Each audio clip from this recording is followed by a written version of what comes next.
Assalamualaikum warahmatullahi wabarakatuh. Di sini kita akan membahas tentang cara berkomunikasi dengan anak berkebutuhan khusus.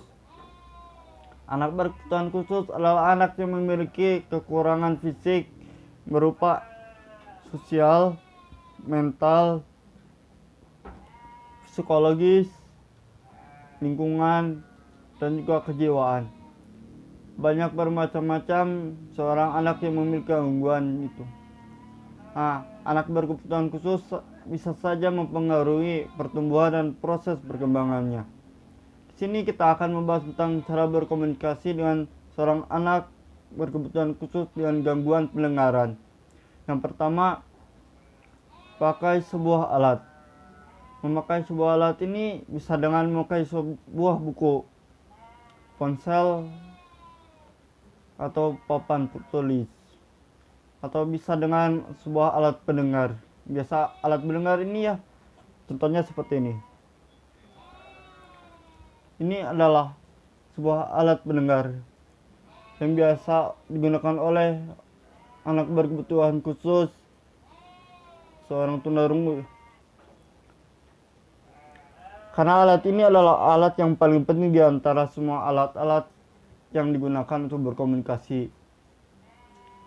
Alat pendengar ini biasa dipakai untuk berkomunikasi sosial dan juga untuk lingkungannya.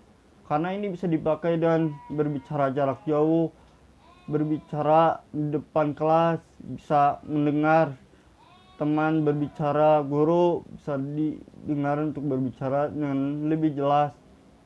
Dan itu juga kembali lagi kepada orang yang memiliki kekurangan fisik seorang gangguan pendengaran itu. Karena sebuah alat itu penting ya, penting untuk bisa berkomunikasi dengan baik.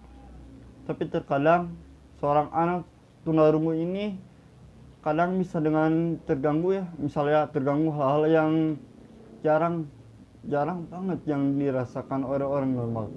Misalnya ya sebuah angin, ketika memakai alat pendengar ya bisa terganggu, bisa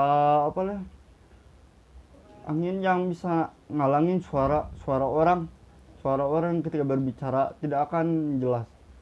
Dan juga kebisingan dari luar, kebisingan suara knalpot mobil, knalpot motor, dan juga orang-orang yang berbicara dengan lantang dan kasar juga bisa ganggu.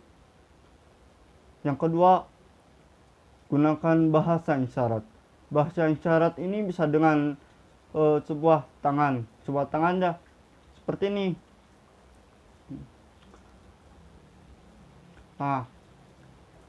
Bahasa isyarat itu biasa digunakan oleh orang-orang yang lebih paham dengan bahasa tubuh. Atau biasa kalau kita tidak mengerti dengan bahasa isyarat, bisa dengan membaca bibir. Membaca gerakan bibir ya, setiap orang pasti ada yang mengerti dan ada yang tidak mengerti. Karena bisa saja setiap orang memiliki mulut yang lembut, mulut yang kasar, dan juga memiliki mulut yang susah untuk dibaca.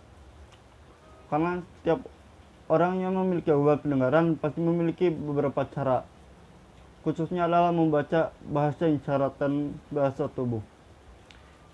Yang ketiga, jangan terburu-buru berbicara. Jangan terburu-buru berbicara ini ketika anak yang gangguan pendengaran ini tidak bisa dengan masuk dan memahami apa yang dikeluarkan oleh orang yang berbicara kepada orang gangguan pendengaran. Karena berbicara terburu-buru ini bisa mengganggu konsentrasi otak, mulai dari telinga lah, mulai dari baca pikiran lah, mulai dari bahasa yang digunakan lah, misalnya antara percampuran antara Indonesia dan bahasa Inggris. Contohnya misalnya aku gitu, tapi disambung, tapi dengan cepat, dengan intonasi yang cepat dan volume yang rendah. Bisa saja seperti itu, karena setiap orang berbeda-beda mengungkapkan apa yang dibicarakan. Tidak perlu terburu-buru, santai saja, karena orang yang memiliki gangguan pendengaran ini bisa memahami dengan beberapa cara yang lain, seperti membaca bahasa tubuh. Karena bahasa tubuh ini sangat penting untuk berkomunikasi, terutama cara membaca bibir dan cara berbicara. Karena orang yang memiliki kurang pendengaran bisa berpengaruh terhadap situasi lingkungan dan sosialnya. Ini bisa berpengaruh untuk jalannya cara berkomunikasi. Karena ada banyak hal yang bisa mengganggu orang yang gangguan pendengaran ini. Bisa dengan suara bising, orang yang ikut-ikutan bicara, orang yang ikut nimbrung untuk ngobrol, bahkan bisa saja ketika ditanya bisa saja tidak didengar atau bisa tidak terdengar itu suaranya. Orang yang memiliki gangguan pendengaran biasanya memiliki cara tersendiri. Cara tersendiri ini maksudnya untuk bisa berkomunikasi dengan baik. Karena setiap caranya orang yang memiliki anak berkebutuhan khusus bisa dikemukakan dengan cara orang yang bisa merawat diri sendiri. Orang biasanya gangguan pendengaran bisa bertahun-tahun, bahkan bisa gangguan dan kecelakaan, bisa dengan musibah atau bisa dengan faktor ekonomi kayak karena stres, kejiwaan, bisa saja banyak penyebabnya. Bahkan ada juga sih ada sesuatu yang bisa mengganggu kehidupan seorang gangguan pendengaran. Karena mulai dari faktor lingkungannya, sosialnya, dan juga cara didikan dua orang tua.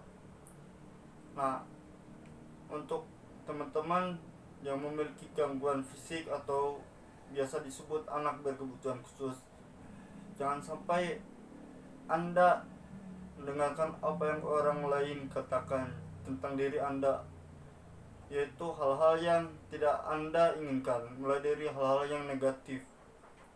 Karena hal-hal negatif itulah yang bisa membuat kita turun turun mental, bisa turun mood kita, bisa membuat kita down, dan kita jadi pesimis dalam menjalani kehidupan sehari-hari. Untuk itu kita harus bisa mendengarkan sebuah kata-kata positif. Karena setiap orang memiliki motivasi tersendiri untuk berubah. Orang yang memiliki gangguan pendengaran bukan berarti dia tidak bisa mendengarkan sepenuhnya. Bukan berarti dia bisa mendengarkan apapun. Karena biasanya hanya beberapa hal yang bisa mengganggu orang gangguan pendengaran. Yang pertama, orang yang memiliki hal-hal yang terganggu, misalnya sebuah perhatian yang bisa digunakan untuk mengalihkan perhatian. Maksudnya seperti ini, ada seorang teman. Nah, seorang teman ketika berbicara dengan seorang gangguan pendengaran, tapi orang lain itu membicarakan tentang kita. Nah, kita merasa risih karena berbisik-bisik seperti itu. Bisa saja kita bisa menjadi down dan berpikir negatif. Untuk teman-teman semuanya, Anda harus kuat. Jangan sampai Anda tidak tahu apa yang harus dilakukan. Karena kehidupan yang positif bisa membuat kita menjadi lebih bersemangat. Terutama saya sendiri orang yang gangguan pendengaran. Orang yang gangguan pendengaran bisa berubah.